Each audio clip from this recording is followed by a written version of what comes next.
All right, I will say good morning. Good morning. Let us begin by thanking our sponsors for this morning. Here to thank our Talmud Torah sponsor for the month of Shvat, Mrs. Salma Wolf, for dedicating all the Shurman Drushos this month with immense gratitude for the refuahs from HaKadosh Baruch Hu and the merit of a refuah shlema for all of those in need, in the schus of our brave soldiers, and in merit Hashem in the schus of the return of each and every one of our hostages. We dedicate all of Meseches Bava Kamma Le'ilui Nishmas Master Sergeant Yomi Hashem Yikom Damo. We hope that in the merit of our Talmud Torah, his neshama will have an aliyah and the family in nechama. We'll say with that, let us begin. So we have a lot to do today. Today's daf is Pei Daled 84. We are picking up in Meretz Hashem on Pei Gimel Amud Beis 83b, kind of like punkt in the middle of a sugya of a Hailo Sikhu Kofer, which is 2, 4, 6, 8, 10, 12 lines up from the bottom. So we'll say, so if you remember again in yesterday's daf, what we were speaking about, we began the new parak, Baruch Hashem, and we've been speaking about the concept of the 5 different categories of damages. That if one goes ahead, Reuven goes ahead and damages Shimon, all the different forms of payment in which he is obligated. Now, interestingly enough, right now we're focused on the first category, which we call nezek, damages. So remember now, the Gemara is working through the process of trying to understand. Now, where do we learn our damages from? So damages, learn that from the phrase, ayin tachas ayin, an eye for an eye. So now we're working through the Gemara trying to understand, how do you know that ayin tachas ayin doesn't literally mean an eye for an eye? Maybe it literally means, right, Reuven goes ahead and gets into a fight with Shimon, blinds Shimon's eye. Maybe the halacha is that we literally blind Reuven's eye. How do we know that ayin tachas ayin really is a reference to compensatory damages? So that's what we're working through now. So I kind of left off a little bit mid-thought. V'hai lo tzichu kofer lenefesh rotzeach lemiute roshe avar muda asya. Now, does the pasuk do not take payment to go ahead and atone for the soul of the murderer? In other words, that if someone kills someone, you can't go ahead and make amends for that with payment, but rather, again, that's capital punishment. Does that come to teach us that Allah Lamaisi pay money for damaging someone? So the Gemara says, Haimi Baile de Amrachmana lo Savid Beitarti. That pasuk is needed to teach us something else. That if Reuven kills Shimon, we can't visit a double penalty upon Reuven. Lo Sishko Minei Mamon, V'siktale. Ultimately, I will say that pasuk actually teaches us that Allah Lamaisa, we never visit 2 punishments upon a person. So if Reuven kills Shimon, we're not going to kill Reuven and extract damages from him, but rather, again, if Reuven kills Shimon, the only punishment, so to speak, he has is a capital punishment. To which the Gemara says, hi, that concept that you only get 1 punishment per infraction, we learn that out, Michdei Rishaso Nafka. Ultimately, again, actually, that pasuk is talking about by Malchus, that you go out and you administer to him kedei rishaso. You give him malchus, you give him lashes in accordance with his rishos, his evil, right, his negative act. But we learn out from there that halacha l'maisa, you only mishum risha achos. You could make him liable in 1 punishment, but you can't make a person liable for 2 punishments. But yet our question still stands. The Kamma Rachmana lo sishkal mamon v'tiftere. Right, the Torah is coming to teach us that don't remember anymore. So the pasuk of lo sikhu, the pasuk of lo sikhu kofer lenefesh rotzeach. Do not take a compensatory payment or an atonement payment for someone who kills someone. So the Gemara says, remember, what we're trying to learn out from here is, it's only if you kill someone that payment isn't enough. But what can we infer from that? If you injure someone, payment is enough. Payment is enough. So the Gemara says, Va'akati mi baile. So still we need that pasuk for something else. Va'akati mi baile te ka'am rachmana lo sishkol mamon v'siftere. Right? The Torah is telling us that don't go ahead and think that you could pay money and exempt yourself. In other words, the pasuk is always coming to teach me a simple idea, which is that if Reuven kills Shimon, don't think that halacha l'maisa Reuven could pay money and somehow take care of his liability. Imkin lichtov rachmana lo sikhu kofer la'asher hu rasha lamos. If that's the case, let the pasuk just say do not accept the payment for someone who is a rasha and deserves to die. Lenefesh rotzeach lamali. Why do I need that phrase, lenefesh rotzeach? Shmamina, both say first of the widest lines in the bottom. Shmamina, lenefesh rotzeach, iyat halokeach kofer. You cannot take compensatory payments for someone who killed someone. Aval atalokeach kofer the rasha evarim shein chosrin. But you can go ahead and take compensatory payment for someone who injured someone, even in an irreversible way. Okay, so beautiful. So we'll say that really seems to be the source for this concept that halacha l'maisa, money doesn't work in a capital case, but money will work in other cases, is really based on this pasuk of lo sikhu kofer lenefesh rotzeach. Do not take an atonement payment for one who kills the other. Lo sikhu kofer make lamali. So we'll say if that's the case, then I can learn out from this pasuk. So remember again, yesterday we started with the gzeira shava of make adam make behema. So then why do I need that gzeira shava for? Ime hai, because I'll tell you why. If you learn out from there, havamina, I boy eino nesiv, vi boy dme eino nesiv. See, Rabbi say it's interesting. I would have thought, learning it out from the earlier source, that maybe when Reuven injures Shimon, right? Reuven knocks out Shimon's eye. Maybe Reuven has a choice. What's his choice? His choice is either give up an eye, right, or go ahead and pay damages. Maybe he has that choice. Kamma Shmuel on mibehema. Therefore, Rabbi said that gzeira shava is from make teaches me. Ma make behema l'tashlumin, af make adam l'tashlumin. No. There is no such choice like that. There's no such choice. Ultimately, again, of giving up a limb or giving money, but that's the gzeira shava of make adam make behema teaches me that just like by make behema, if you injure an animal, ultimately again it's compensatory damages. So too again, if you injure a person, it's compensatory damages as well. Okay, incredible. Tanya, Rabbi Dostai ben Yehuda Omer, ayin tachas ayin mamon. So Rabbi Yehuda ben Dostai said that when the pasuk says an eye for an eye, of course, does not literally mean an eye for an eye. Rather, it means damages. So the Gemara says, "Ata omer mamono eno ala ayin mamish." So we're going through this again. So we're going to go through this same conversation actually a number of times, just through the lens of different opinions. So this is Rabbi Dostai. So how do you know that ayin tachas ayin means mamon? Maybe it means ayin mamish. If Ruvain blinds Shimon, then we blind Ruvain. Listen to this. It doesn't work. And so Rabbi Dostai says, I'll tell you why it doesn't work. Hari shahaisa eino shel zeh gidola ve'eino shel zeh kitana. Heich ani kore bei ayin tachas ayin. So Rabbi Dostai says very interesting. It's impossible that ayin tachas ayin means an eye for an eye. Why? What happens if the eyes are not similar? Right? Reuven has very small eyes and Shimon has very big eyes. So now Reuven blinded Shimon. So what are you going to do? You're going to blind Reuven now? But it's not reciprocal. Right? It's not reciprocal. It's not in kind. It's not right. It's not a like punishment. So that can't be. V'chitema ki hai shakel minei mamona. So we'll say, well, maybe you can say like this. If Reuven and Shimon have similar eyes, and Reuven blinds Shimon, so you could blind Reuven. And if for some reason they have dissimilar eyes, in that case, you'll take compensatory damages. So the Gemara says, Torah Amra, Mishpat Echad Yihi Elochem. The Torah says there'll be one mishpat. There's one law. Mishpat hashave lekulchem. We'll say the way it works in halacha is halacha has one punishment for everyone. You're not going to start, right? If you have eyes of a similar size, then we'll blind you for blinding Shimon. But if you have dissimilar eyes, then you'll pay money. It's not the way it works. Mishpat echad, there's one law for everyone. So the Gemara says, Amri, my kasha. I don't understand why there's such a question over here. Dilma, Nahora shakel minei, Nahora amrachmana nishkol minei. We'll say, why are you getting hung up on eye size, right? That's not really the operative thing over here. What were we focusing on over here? What we should be focusing on over here is sight. In other words, when Reuven blinds Shimon, what is Reuven depriving Shimon of? He's not simply depriving him of an eye. That's not the damage.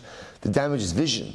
The damage is vision. So say the same way that Reuven deprived Shimon of vision, so the Beis Din will deprive Reuven of vision. I will say in that case, it doesn't matter if they have the same size eyes or different size eyes. Ultimately, again, that could be a fulfillment of ayin tachas ayin. So the Gemara says, Dilo temahachi, because in general, if you don't accept this approach, of top of Pei Dalet 84a, listen to this. Katan shaharag es hagadol, the gadol shaharag es hakatan, heichi katlina lei. So listen to this. What happens if a very short person kills a very tall person, or a very tall person kills a very short person. Well, maybe you can say, look, the Torah says nefesh tachas nefesh, right? If somebody kills someone, you take their life. Well, it's not an in-like, right? It's not an in-kind, right, swap over here, right? One guy is tall, one guy is short. So Torah Amra, mishpat echad yelochem, mishpat hashave lekulchem. Ella, rather, what do you have to say about saying in general? Ella, nishama shakel minei, nishama amrachmana nishkol minei. Rather, I will say, what's the logic when we apply death penalty of nefesh tachas nefesh? Reuven killed Shimon, thereby depriving him of life. So the Beis Din will go ahead and execute Reuven, thereby depriving him of life. That's what it means when the Torah says nefesh tachas nefesh, a life for a life. It's not talking about any other physical characteristics being able to be swapped out for one another. Hachanami, so say so to the same thing over in the by the blinding of the eye. Nehora shakel minei, nehora amrachmana nishkol minei. So we'll say that's why that's the havamina. So the havamina is ayin tachas ayin means what? Ayin tachas ayin doesn't really mean an eye for an eye, but ayin tachas ayin ultimately means vision for vision. Now, obviously, we're not paskening that way, but this is going through the process of Rabbi Dostai. You might have thought that ayin tachas ayin ultimately means vision for vision. Kamma Shmuel, the Torah tells us, or Chazal tell us that ayin tachas ayin means compensatory damages. All right, incredible. So Tanya Idach was another brisa. We'll say first of the shortest lines on top. So Tanya Idach, another brisa. Rabbi Shimon bar Yochai Omer. Rashbi. Rabbi Shimon bar Yochai says the following. So ayin tachas ayin mamon. When the Torah says an eye for an eye means compensatory damages. Ata omer mamono eno ela ayin mamish. You say money, but maybe it means an actual eye. So here's the problem. Harisha haya suma b'simei, kitea v'kita, chiger v'chiger. Heichani makayim bezeh ayin tachas ayin. So I'll say, listen to this. Here's the problem. Here's the problem with saying that ayin tachas ayin literally means an eye for an eye. What happens if Reuven blinded Shimon, right? But Reuven's blind. Reuven's blind, so what are you going to do? Or Reuven chopped off, Shimon's hand, and Reuven himself is missing his hand. Right? How are you going to apply these damages, these punishments, when Reuven himself doesn't have the ability to do so, or lacks the. Right, Reuven's situation is such that Beis Din can't visit the reciprocal punishment upon him. So the Gemara says, "Torah amra mishpat echad yelochem." Torah says the punishment has to be a uniform punishment. Mishpat hashave lekulchem. So therefore, I will say it must be that therefore ayin tachas ayin means mamon. It has to be mamon.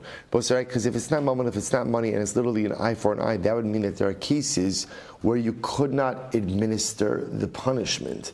And that doesn't make sense because the Torah itself says mishpat echad, right? One punishment uniform for everyone. Gemara says, I don't understand, it's not such a big deal. Amri, umay kushya, dilma hecha de efshar, hecha de lo efshar. So upatrina le, we'll say, the Gemara says, maybe the halacha is like this. Maybe ayin tachas ayin really does mean what? An eye for an eye. And what does it mean an eye for an eye? When you can, right? But what happens if you can't? What happens if you can't? You can't. You can't. As I will say, it's such a profound Gemara. What the Gemara is saying is, in life there is nothing that is 100%. So again, even the halachas. So you could say, look. So the Torah says you have to give an eye for an eye. So what happens if Reuven blinded Shimon and Reuven's blind? So there's no eye for an eye. Okay. Well, what are you going to do? What are you going to do? Maybe that's the halacha. But in a case obviously where you can't apply it, you can't apply it. The ilo teimachi, because you won't say if you don't say this. So listen to this. Treifa shahar against ashale mayav dinale. We'll say you could advocate this. For example, a person who is a treifa. Remember again, what's a treifa? A person who is a treifa has a condition or a situation from which he is going to imminently die. Let's say Reuven kills Shimon, and Reuven is a treifa. We'll say, interestingly enough, in that case, Beis Din doesn't execute Reuven. Why? Reuven is, dead man walking, right? Reuven is considered to be halachically dead already, since he has a situation that ultimately, again, is going to result in his demise. So what do you say? So you could have a case of nefesh tachas nefesh, right? Reuven kills Shimon, and yet you can't administer a death penalty to Reuven. Ela hecha de efshar efshar, hecha de lo efshar, upatrina lei. I was supposed to say, maybe you could say ayin tachas ayin. In other words, the Gemara is trying to suggest Rabbi Shimon Yochai saying ayin tachas ayin can't mean an eye for an eye. It has to mean money. Why? Because if it means an eye for an eye, there are going to be cases where you can't claim the assailant's eye. For example, Reuven's blind. Reuven's blind. So therefore it must mean money. Tushimar says, or not, or maybe it means eye for an eye, and just if you can't take the eye because the guy's blind already, you can't do it. What are you going to do? So the Gemara says, the Rabbi Shmuel Tana, Amar Krab, so Rabbi Shmuel Tat, the Pasuk says as follows, Kain yinasin bo. So the Pasuk that the Gemara is quoting over here is shever tachas shever, ayin tachas ayin, shein tachas shein. So literally again, a broken bone for a broken bone, an eye for an eye, a tooth for a tooth. Kasher yitain mum ba'adam, kain yinasin bo. Literally again, I will say the injury that you visit upon another person will be visited upon you. That's the lashon of the pasuk. So the Gemara says, "Keinas in bo ve'ein nesina elamon." I will say that generally the lashon of nasa nesina, giving, that's usually a reference to money, right? Usually a reference to money. So you see over here that what keinas in bo means compensatory damages. So the Gemara says, "Elameata." If that's the case, kasher yitin mum ba'adam. The pasuk says, "Kasher yitin mum ba'adam." The Gemara says, "Hachanami de mamanu." So we'll say, are you to interpret kasher yinasin mum ba'adam means someone's giving money to someone else? Amid Rabbi Shmuel, Kra Yisera Darshi. The truth is, there's an extra pasuk that has to be darshan. What's the extra pasuk? Michti ksiv. Let's analyze. The pasuk says, "Ve'ish ki yitin mum ba'amito kasher asin kasher asa kenye ase bo." We'll say the pasuk says, if you will injure someone, right, ultimately as you did to someone else, they'll do unto you. Kain yinasin bo lamali. We'll say, what do I need that phrase? So shall be done to me. Right? What do I need that phrase? Shmamina mamon. We'll say that comes to teach me ultimately that it's compensatory damages. Kasher yitin mum ba'adam lamali.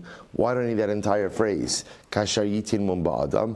Aidi debay michtav kain yinasin bo kasav nami kasher yitin mum ba'adam. Okay, so we'll say Torah answers that it's really just a bit ultimately of textual symmetry. Since it said King Yinasin bo, it also said kasher yitin mum ba'adam. Fine. Today Rabbi Chia Tana. So we'll say Rabbi Chia Tana. We'll say. So I just want to point out, no one is disagreeing over here. It's just multiple expositions of different psukim. So really very interesting. So the Rabbi Chia Tana, the Yeshiva Rabbi Chia, they taught the following. Amar Kra, the pasuk says yad biyad. Pasuk says, ultimately again, yad biyad. So the Gemara is lo sachos incha nefesh benefesh ayin ba'ayin shein b'shein yad biyad regel b'regel. So what does it mean yad biyad? A hand for a hand. So davar hanitin miyad liyad. It's talking about something that can be handed from one hand to the other. What's handed from one hand to the other? Ma'inihu mamon, money. So the Gemara says elame ata. Regal beregal hacha regal beregal nami hachi hu amri. So we'll say, so what does it mean when it says regal beregal? So what is that talking about? So the Gemara says, Amri de Rabbi Chia kra yisira kadarshi. Truth is, they're dashing in an extra pasuk. What's the extra pasuk? Michdi ksiv. The pasuk says, "Vasisim lo kasher zavam liasos liachiv." You shall do to him as he conspired to do to his brother. Edim zomin isa daitcha mamish yad biyad. Sorry, if you understood that literally, again, it's understood literally. Then yad biyad lamali. Why do I need that phrase yad biyad, a hand for a hand? Shmamina mamon. So we'll say therefore it comes to teach me. What does yad biyad come to teach me? Davar hanitan miyad liyad, something that is handed from one hand to the other. And what is that? That's money. Okay. Regal beregal lamli. Why do I need the phrase regal beregal? Aidi dechsiv yad biyad, ksiv nami beregal beregal. Okay, textual symmetry. Once it said a hand for a hand, it also said a foot for a foot. Abai says, Asya mi the Tanit Bechizkiya. The Tanit Bechizkiya, what do they teach in the yeshiva of Chizkiya? Ayin tachas ayin, nefesh tachas nefesh. So we'll say, eye for an eye, soul for a soul. Below nefesh v'ayin tachas ayin. Interesting. Well, so a little bit of a different drasha now. It teaches me how we do not claim a life and an eye for an eye. In other words, they both say that if Ruvain blinds Shimon, there can't be dual liability of both capital liability and financial liability.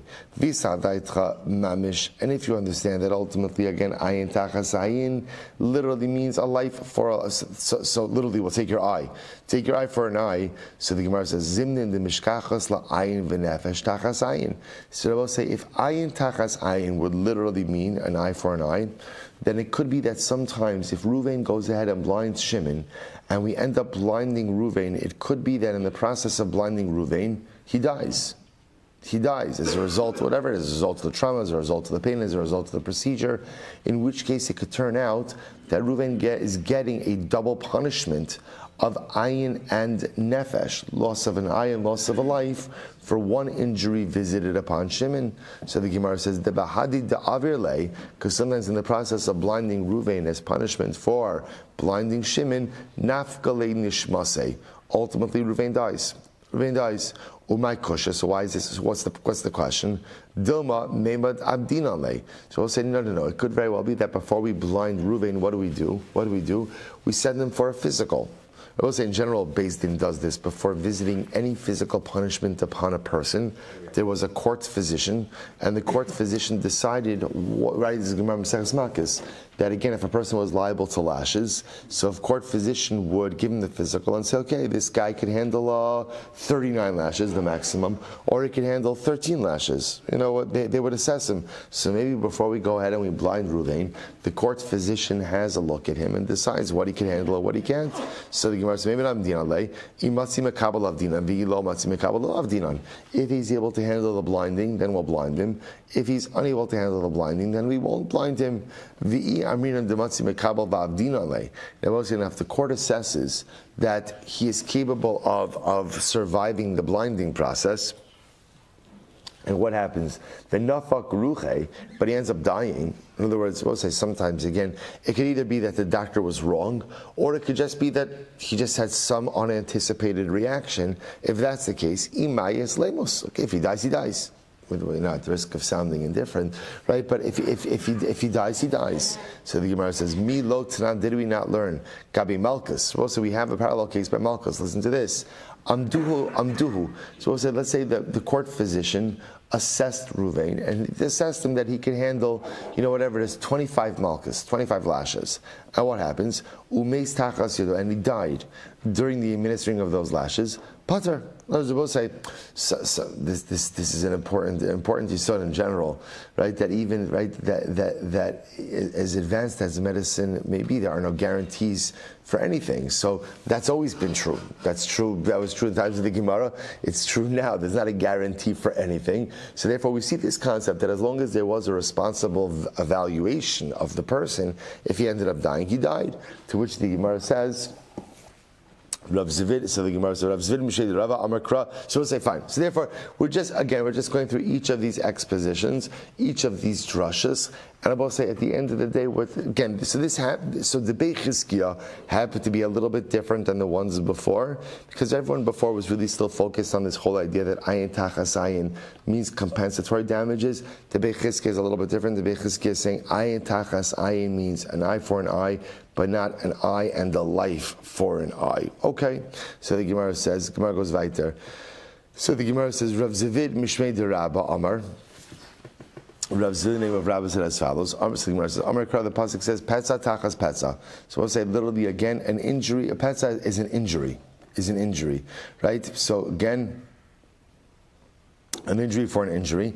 Litain tsar b'makom nezek. So this is actually interesting. So now we're kind of varying the drushas a little bit. This comes to teaching, I will say, that one is obligated for pain, for tsar, even when one is paying damages. We'll say this goes back to our Mishnah. So remember again, there's nezek. There's nezek, right? Remember again, nezek is what's the definition of nezek? Nezek is, right, Ruvain blinds Shimon. We look at how much Shimon would have been if sold as a slave with an eye and then without an eye. The difference between those two values ultimately is nezek, but then there's also tsar. So again, we're actually going to talk about tsar and Amud Beis, which right now we're not going to get into a definition, but again, tsar means pain and suffering.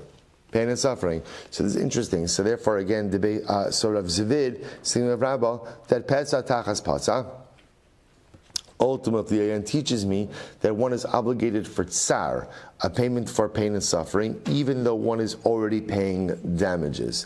Because if the pasuk is to be understood literally, that if Ruvain injures Shimon, we injure Ruvain back, kihechi dilahai havi leitzara, lahai nami is leitzara. Then ultimately, what we should say is the same way that when Ruvain went ahead and damaged Shimon, there's tsar. So Ruvain should have tsar. Umay kushya. I don't understand why that would be I don't understand what the question is. Dilma. Ika inish de mefanik is late Sarah tfei, Ika inish de lo mefanik less late Sarah. So ultimately again, but here's the problem. The problem just is people have different pain thresholds. So maybe again for one person something is very painful, and for another person he's fine. To which the Gemara says nafkamina lemeis v'le hech de beni beni. So maybe again if somehow you attach a financial value to that financial value ultimately again is assigned to the victim. Okay. The pasuk says, "V'rapo yirapei." The pasuk says literally again, "V'rapo yirapei." Literally, I will say, "V'rapo yirapei" is the way we translate in English is like "he shall surely heal," like the double lasha, but really like actually translated "V'rapo," he will heal. Yirapei, he will be healed, or he will heal.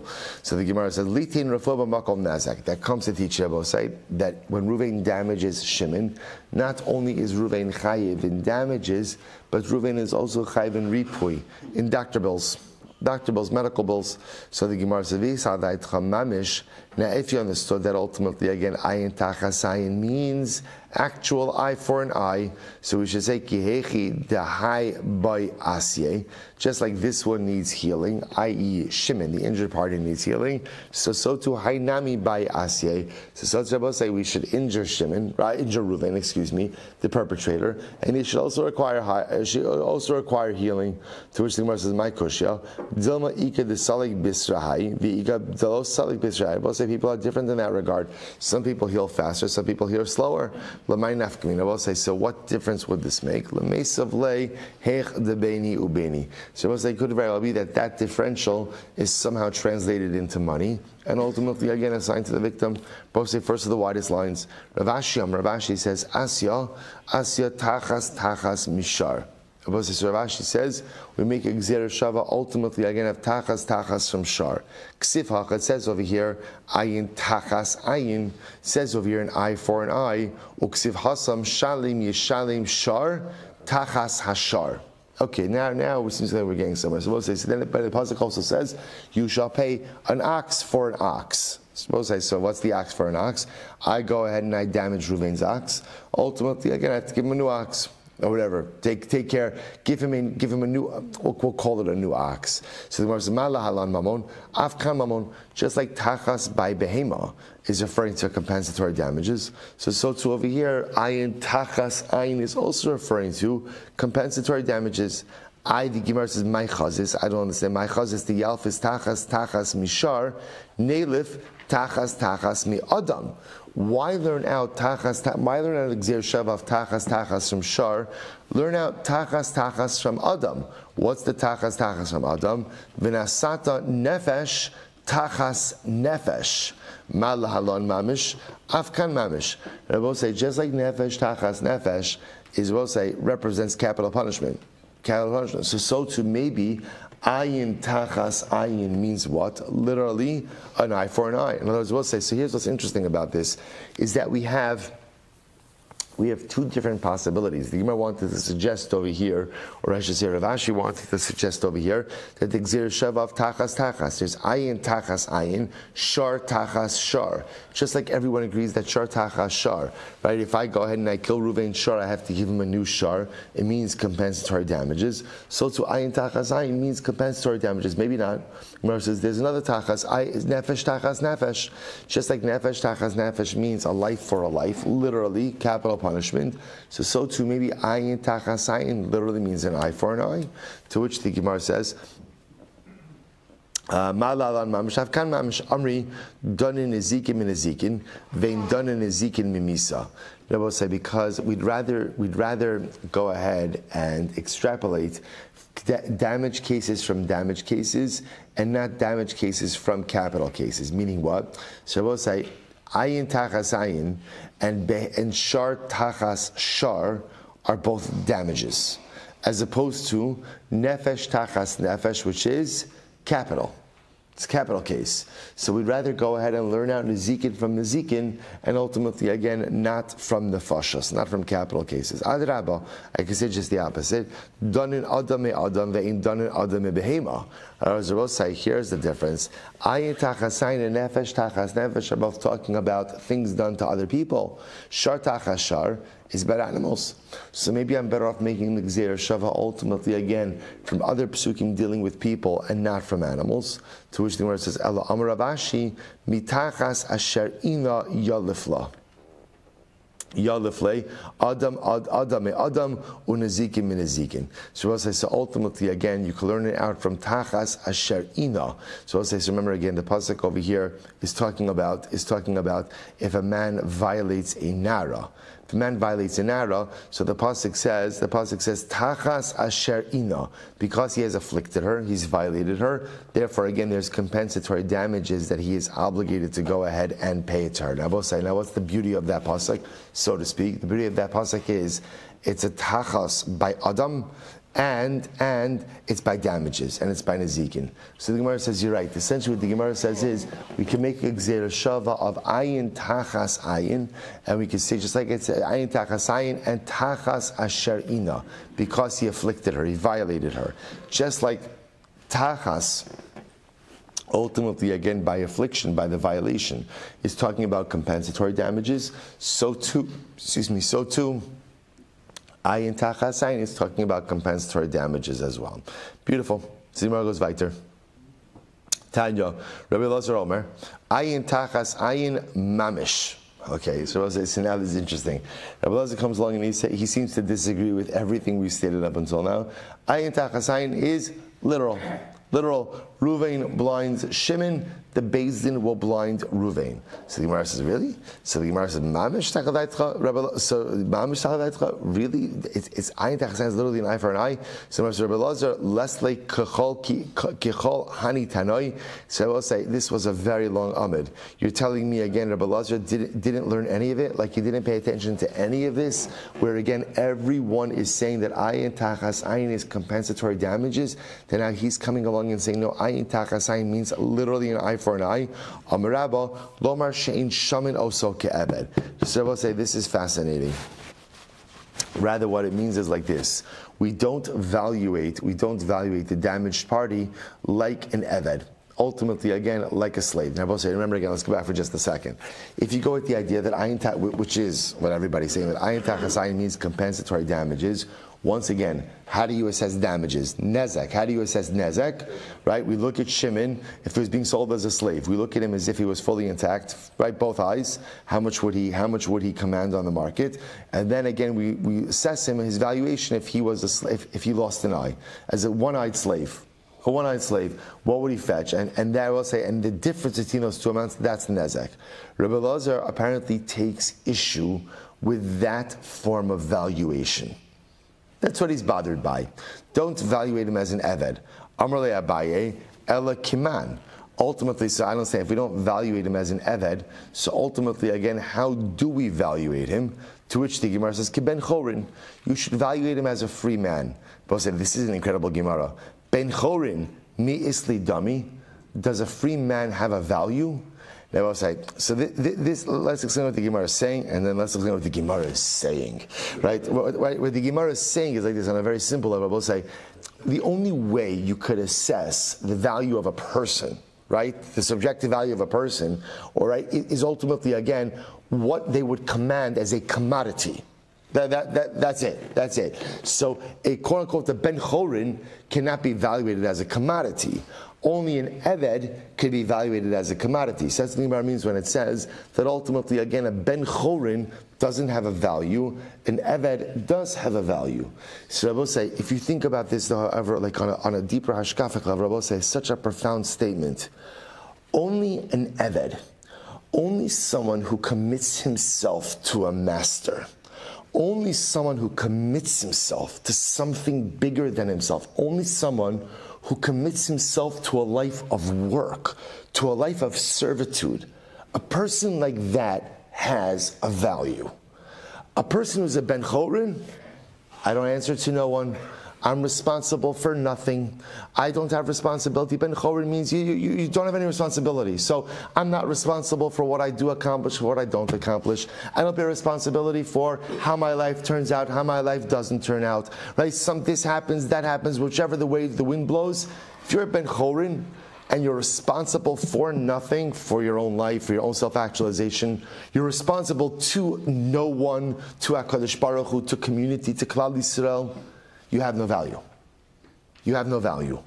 Only an Eved, I will say, only someone who is committed to a master, only someone who is committed to hard work, only someone who is committed to something bigger than himself, because that's what an Eved is, person like that has value. Ben Chorin, person who has no responsibility to anyone else, no responsibility to HaKadosh Baruch Hu, to a master, such a person like that has absolutely no value in this world. Such an incredible yisod. In any event, the Gemara says, so Rabbi Lazar, I understand that you do not like the valuation ultimately as an Eved. Okay, but I will say there is no other valuation model that exists. To which the Gemara says, I'm sorry, Ella Amravashi, Lomar Shein Shaman Oso Benizak, Ella B'mazik. Shabbos says it's actually interesting. Rather, what it means is like this. There's an interesting model of Rabbi Lazar. Rabbi Lazar says essentially b'damazik shaiminan. Now b'damazik shaiminan means, Rabbi say, is when we take the valuation, we don't take the valuation of the damaged party. Rather, we take the valuation of who? The damager, the perpetrator. So Rabbi says, so in other words, up until now, everyone's saying is when Reuven blinds Shimon. So essentially, what we do is we look at Shimon if he was being sold as an Eved with both eyes. Then we look at the value of Shimon if he was sold as an Eved with one eye, and then ultimately the difference, that's damages. Rabbi Lazar says it's not right, it's not appropriate, it's not bakavadik to evaluate Shimon as an Eved. So who will we do it to? We'll do it to Reuven, the damager. Reuven the damager, well, says that, and I will say it now, interestingly enough, so again, Rabbi Lazar's feeling about that is that spares the dignity of the damaged party of having to be assessed as an Eved. As an Eved, okay. So we'll say, so that's Rabbi Lazar. We'll say there's a story over here, a credible story. So hu chamra, the kata yada dianuka. There was a story of a donkey that bit off the hand of a child. So the case came before Rav Papa, Rav Shmuel, Amrle, Zel Shomule Arba Dvarim. Okay, all right, go pay the child. It really means go pay the father of the child, right? 4 different categories of damages. Shomule Rava said, 1 second, 4 categories, Vaha'anan Chamishatinan, but we have 5 categories of damages.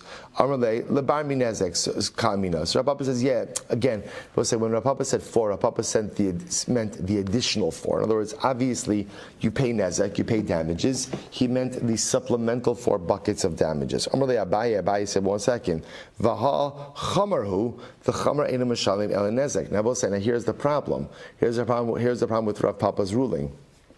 Remember, Abozai, the 5 categories of damages, when do they apply? Hachovel b'chaveiro. One person is damaging another person. That's the 5 categories of damages. If, let's say, my animal damages someone else, I will say all there is nezek. All there are is just straight out damages. So Rava says to Rav Papa, why would the owner of the donkey be liable ultimately again to 5 categories of damages? Just be chayiv to nezek. To which the Gemara says, Amr lahu zil shomule niske. So the Gemara says, so you're right. So Rav Papa says, right. Didn't realize it was a donkey. Good. Yes. Only chayiv to pay nezek. Only chayiv to pay that 1 category of damages. So the Gemara says, I'vahaka avda by l'shamye. So ultimately again, so once again, Rava says to Rav Papa, so in order to do this, we need to have the kid, we need to have the child evaluated as an Eved, right? An Eved with a hand and Eved without a hand. Amr lahu zilu shaimu akavda. Rav Papa said, yeah, go and have the child assessed as if he was an Eved. So let's listen to this. Amrle avua dianuka lo ba'inan dezila be milsa. So we'll say this is an incredible story. So the father of the child said, you know what? I don't want my son valuated as an Eved. I don't want him valuated as an Eved. Right? That's not what I want. So the Gemara says, Amrulay. So he said to the father, Vaha, but if you do that, if you don't allow your son to be evaluated as an Eved, then what? We can't assess damages. If we can't assess damages, then your son is losing out. You're depriving your son of money. Father said, don't worry about it.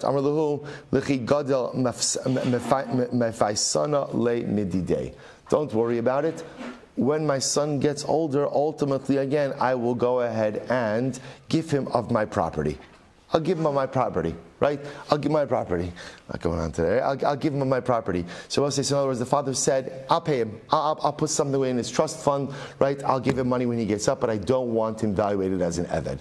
So I will say, incredible story. I will say, look at the two extremes. Why doesn't the father want his son? Why doesn't the father want his son valuated as an Eved? He'll say, one of the most important things that we do as parents, one of the most important things that we have to do as parents is to remind our children that they could be anything. Right? Even if we know, as parents, sometimes you see the limitations of your child, and it's tempting to kind of go ahead and already begin to tell your kid, you could do this, you can't do this, you could be this, you can't do this. The job of a parent is to instill within a child a feeling that you could fly. You could fly, you could soar, you could be anything and everything you put your mind to if you're willing to put in the work, if you're willing to put in the effort. And sometimes you see this, that parents unwittingly go ahead and create glass ceilings for their kids, right? You're good at this, you're not good at this, you're successful at this, and while the parent might be right, the worst thing a parent could ever do is stymie a child's growth. The sacred task of a parent is to instill within their child the idea that you could be anything and everything if you choose to apply yourself.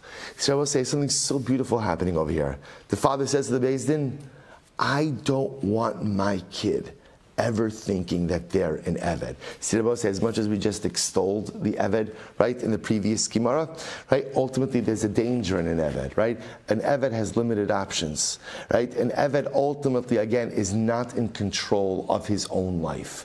An Eved is not the master of his own destiny. So this father says to the Beis Din, thank you, I appreciate it. I don't ever want my kid, I don't want the seed planted in his head that he's an Eved. Because if that seed of limitation, a personalistic limitation, is planted in his head, there is no telling, Rahman al-Islam, how it could germinate and what it could become. So I will say, so two different Gemaras, right? In the previous Gemara we learned that ultimately, again, the only value in life is the value of being an Eved, of being committed to something. Because what does it mean, Avdus? What does Avdus mean in that sense? That's positive Avdus. That's the type of Avdus that says you are part of something bigger than yourself. You don't just serve yourself. How many people go through life just serving themselves? You don't just serve yourself. You're committed to a master, to a HaKadosh Baruch Hu. You're committed to a klal, to a nation. You're committed to something so much bigger than yourself. If you are an Eved, then your life has value. But if you're a Ben Chorin, if it's all about you and you're just in it for you, zero. You have no value. That's the positive aspect of Avdus. But there's a dark side of Avdus also. What's the dark side of Avdus? I'm not responsible for my life. The dark side of Avdus ultimately, again, is I'm not responsible for how things turn out. The dark side of Avdus is it's always someone else's fault. Always someone else's responsibility. Oh, the buck of my life? That stops with my master. Eved, glass ceiling. Eved, I can't accomplish all that much. Eved, what do you want from me? I'm just an Eved. That's the dark side of Avdus. And the father of this young child says, you know what? I don't want that ideology anywhere near my kid. The damager could keep his money.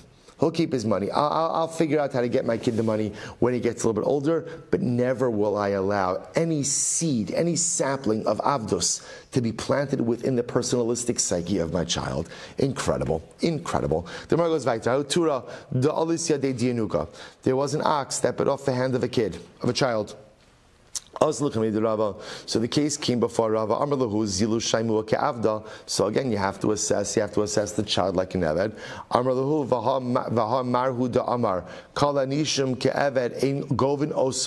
Okay, so I will say.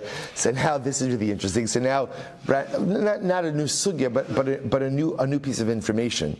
So I will say, so same essential case, right? Reuven has an ox. Reuven's ox bites off the hand of Shimon's kid. So now what happens? This is taking place in Bavel. So remember again, now they have to assess damages. So how do you assess damages? We look at Shimon's kid. How much could he have been sold as an eved if he had both hands? How much would he be sold as an eved with one hand? Okay. So now they said to Rava, Vaha Marhu da Amar Kalanishim Kevet Ein Goven Oso Bavel. Now, so we're going to see now that in Bavel, they didn't adjudicate all cases. And in fact, the rule was that in Bavel, anything that needed evaluation like an Eved, they would not do in Bavel. So Amar Lahu Lo Svicha Di Tafis. You're right, we're not going to adjudicate it, but we're not going to rule, but we do have to get evaluation, because as much as Beis Din in Bavel is not going to rule in this kind of case, if Shimon, the victim's father, were to seize property from Ruvain in satisfaction of the debt, so Shimon technically is allowed to do so. If he would do that, we would not extract it. So we do have to make sure that the amount of property extracted is in fact a just amount of property. So we'll say, let's talk about this thing in Beis Din in Bavel. So Rabbi L'Tamei Dama Rabba Niskei Shar B'Shar Niskei Shar Ba'Adam Govano So Bavel. So Rabbi said, listen to this. So Rabbi said, if you go ahead and you have damages, one shar damages another, or ultimately again a shar damages a person, we collect those type of damages in Bavel. Niskei Adam Ba'Adam and Niskei Adam B'Shar. I will say ultimately, if a person injures another person or a person injures a shar, Ain Govin also in Bava. We don't collect those in Bava. Now, why not? Maishna niske adam ba'adam, b'niske adam b'shar delo. But say, why won't we collect damages when people damage each other, or ultimately again a person damages a shar? Delo Elohim ba'inon veleka. Rabbi say, we're going to see in certain types of damages you need Elohim. What does Elohim mean? You need expert judges who have smicha, veleka. And in Bavel, they did not have smicha. Right? In Eretz, the only place they had real smicha was in Eretz Yisrael. It was in Eretz Yisrael. So Niskei Shar B'Shar, Niskei Shar B'Shar, V'Shar Ba'Adam Nami, Elohim Ba'in. Now, both say, but 1 second, I don't understand.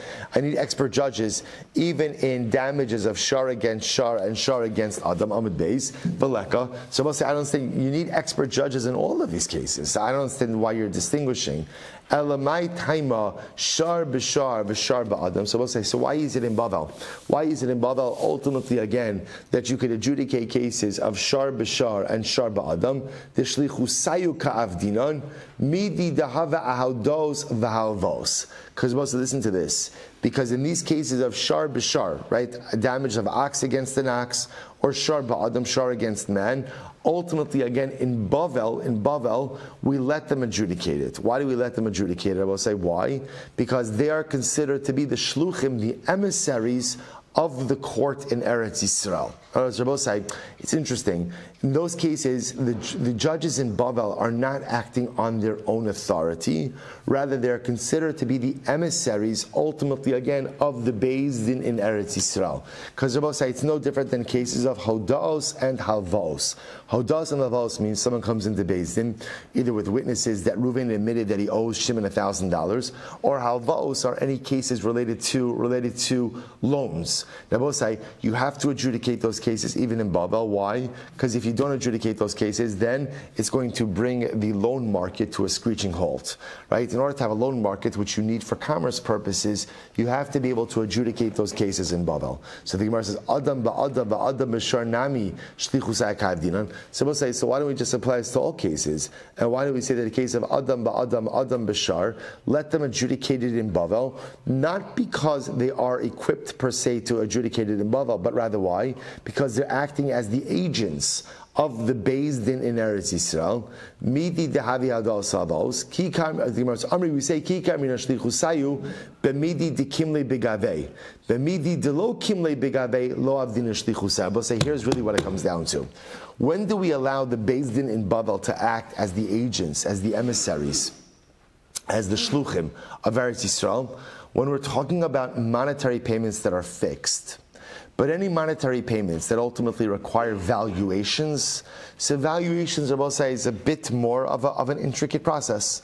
So because of that, the Beis Din in Bava does not get involved in that. Only the Beis Din in Eretz Yisrael gets involved in that. To which the Gemara says, Amri, shar b'shar ba'adam nami lo kimle b'gavei. But I don't understand, Rabbi say, in cases of where one ox damages another ox, or an ox damages a person, Rabbi say, those are not fixed amounts. In other words, there you require valuations as well. Se'ela puk chazi hecha mizdabni tura b'shuka. Rather, Rabbi say, no, it's a little bit easier. Why? Because ultimately, again, when it comes to a shar, you can look, how much is a shar sold for in the marketplace? In other words, it's not really a valuation, it's readily available information. Adam ba'adam ba'adam b'shar puk chazi hecha mizdabni avda b'shuka. So we'll say, why can't I say the same thing? A person damages a person, or a person damages a shar. Once again, let's go and see how much is an eved sold for in the shuk. In other words, we'll say these amounts are readily attainable. Va'od, furthermore, tashlum kefel v'tashlum arba v'chamisha dikitzi na'avid shlichusayu. We'll say, but furthermore, let's say kefel or arba v'chamisha, which are fixed amounts. Why not adjudicate those cases in Babel? Amri, so the Gemara says, you're right. You're right, let's reform this a little bit, Rabbi say. So I'll say, just here's what we know. What we know is that in Bavel, they were not able to satisfy the criteria of Elohim, of expert judges with smicha. So how did they adjudicate cases in Bavel? Essentially by acting as the long arm of the law for the Beis Din in Eretz Yisrael. They essentially, that's how it worked, right? The Beis Din and Bava were considered to be the shluchim. So now, which cases do they adjudicate? Which cases don't they adjudicate? So here it is. So the Gemara says, Amri, ki avdin and shlichusayu b'mamona. Here it is, Rabbi say. When does the Beis Din in Bava adjudicate cases? Only cases of mammon. Monetary payments. B'knasa lo avdin and shlichusayu. Rabbi say, when does the Beis Din not get involved? Knas. No knas. So the Gemara says, so now let's begin to plug this in. Adam ba'adam dimamonu hu navish lichusayu. So we'll say in cases where one person damages another person, so ultimately again that's mamon. That's when the Beis Din will go ahead and Beis Din and Bava will get involved. Ki avdin shlichusayu. So sorry. Adam ba'adam navish lichusayu. So we'll say, so let the Beis Din and Bava adjudicate a case of Adam ba'adam. Right? That's mamon. Let them be a shliach. Watch this. Ki avdin shlichusayu b'milsa d'shchicha. So we'll say this is fascinating. When does the Beis Din in Bava get involved? In common cases. Adam ba'adam delo shchicha lo avdin shlichusayu. So I will say Adam ba'adam, which apparently is not a common case. Beis Din does not get involved. So I will say, let's pause here for just a second. So we'll say, so here's what's happening, right? In Bavel, they do not have dayanim with smicha. So because of that, they can't adjudicate just any and every case. So how does it work in Bavel? They are considered to be the shluchim, the emissaries of the Beis Din in Eretz Yisrael. So we'll say, what do they get involved in? What don't they get involved in? So let's first of all, number one, what they don't get involved in is knas. Any type of penalty payments they're not involved in. Only mammon. Only mammon. So Rabbi say, but not every kind of mammon. Only what kind of mammon? Common mammon. Interesting. Only common mammon cases will the Beis Din in Bavel get involved in, but quote unquote uncommon, which Rabbi say is fascinating. Apparently, what's the example of uncommon mammon cases? Fascinatingly enough, Adam ba'adam. Wow. Who would have thought, right? One person damaging another person, that's considered to be an uncommon case, and therefore, again, Beis Din and Bava won't get involved. We'll say, we'll stop over here for today. Tremendous. By the way, we're totally on schedule. I just want you to know. This is the way it's supposed to be in a daf like this. We're fine. We're fine. Incredible Gemara, will say, such a schus shkoyach.